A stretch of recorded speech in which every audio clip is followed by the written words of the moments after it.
40 and 16th after a breakdown. One of Edgin's 5 Live travel. This is BBC Radio 5 Live, available on the BBC Sounds app. 5 Live Breakfast with Nikki Campbell and Rachel Burke. As we've been saying this morning, the rugby league legend Rob Burrow will be joining us in the studio a bit later. With a three-quarter length of the field try. The crowd applaud the little man.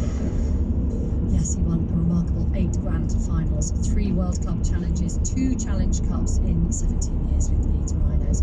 Shared a testimonial with another Leeds great, Jamie Jones-Buchanan, last night, and was supported by thousands of people at the sold-out match at Headingley. We'll talk to him about his motor neuron disease diagnosis before 9 o'clock this morning. Now, plenty of telly over the weekend, but you may have caught this on Dancing on Ice. Libby Clegg making history, the first contestant to be registered blind. She's a Paralympian double gold medalist and took to the ice on Sunday night with her partner, Mark Hanretti, eventually topping the leaderboard in the end and reducing Judge Christopher Dean to tears. Have a listen. I got lump in my throat, I have to say. I hope, in your mind's eye, you can see what we see. Because it's... Libby Clegg joins us now. Good morning. Good morning. How are you feeling, first of all?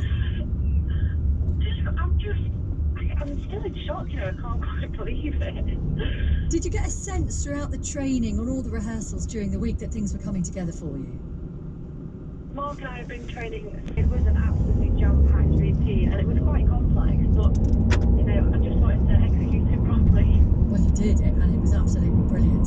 Tell us, what is it like? I don't know how much, or if any, ice skating you've done previously, but what is it like going onto the ice when you really have to rely on every other sense other than your sight? It's quite terrifying, really. I've only skated once before, and after my sister's 13th birthday or something like that, so it's a long time ago. And, it's just, Mark makes me feel so confident and comfortable, and I've got so much trust in detail. He has to give me a little bit of detail, and then let me process, and then give me a little bit more detail, and then let me process again.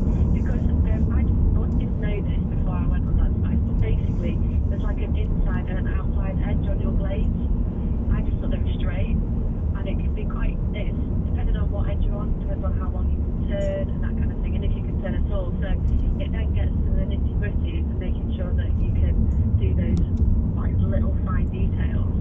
So we've kind of done it through like a pay by numbers, the sort of routine and learning the different positions I need to be in, and we just sort of go from there, really. And you really have to ensure that there is that very strong physical connection between the two of you, don't you? And perhaps more than any other couple there on the ice.